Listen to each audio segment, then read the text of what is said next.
সাম্প্রতিক সময়ে সাফল্য অর্জন করা ১৬৪ জন ক্রীড়াবিদকে পুরস্কৃত করা হবে ঈদের পর, জানিয়েছেন ক্রীড়া প্রতিমন্ত্রী আমিনুল হক। ফেডারেশনগুলোকে স্বাবলম্বী করার পরিকল্পনা তার। এপ্রিলে নতুন করে স্পোর্টসের উদ্বোধন করবেন প্রধানমন্ত্রী তারেক রহমান।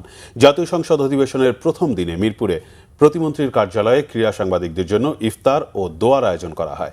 সংসদের কার্যক্রম শেষে ইফতারে যোগ দেন আমিনুল হক।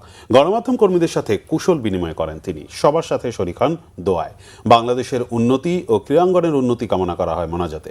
ইফতার শেষে ক্রীড়াক্ষেত্রের বিভিন্ন উদ্যোগ, পরিকল্পনা ও কার্যক্রম তুলে ধরেন প্রতিমন্ত্রী। ক্রীড়াকে পেশা হিসেবে প্রতিষ্ঠার পরিকল্পনায় প্রাথমিক পর্যায়ে পুরস্কৃত করা হবে গত কয়েক মাসে বিভিন্ন ক্ষেত্রে সফল ক্রীড়াবিদদের। বেতন কাঠামোর মধ্যে আনা হচ্ছে ক্রিকেট, ফুটবল সহ জাতীয় পর্যায়ের সেরা খেলোয়াড়দের। একসাথে দেয়া হবে গত ৫ বছরে জাতীয় ক্রীড়া পুরস্কার। বিসিবির দুর্নীতি, মাঠ সমস্যা সহ বিভিন্ন ফেডারেশনের নানা সমস্যার বিষয়ে ধাপে ধাপে নজর দেওয়া হবে বলে জানান আমিনুল হক।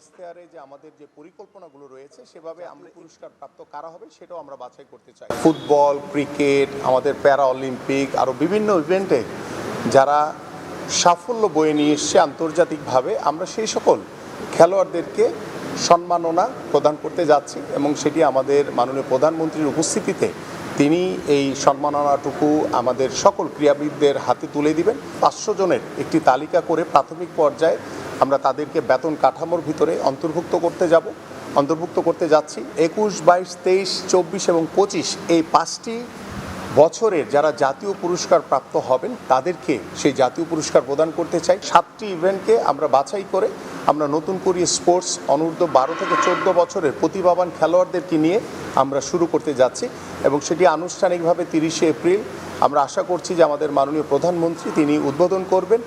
২৫ সালের সেই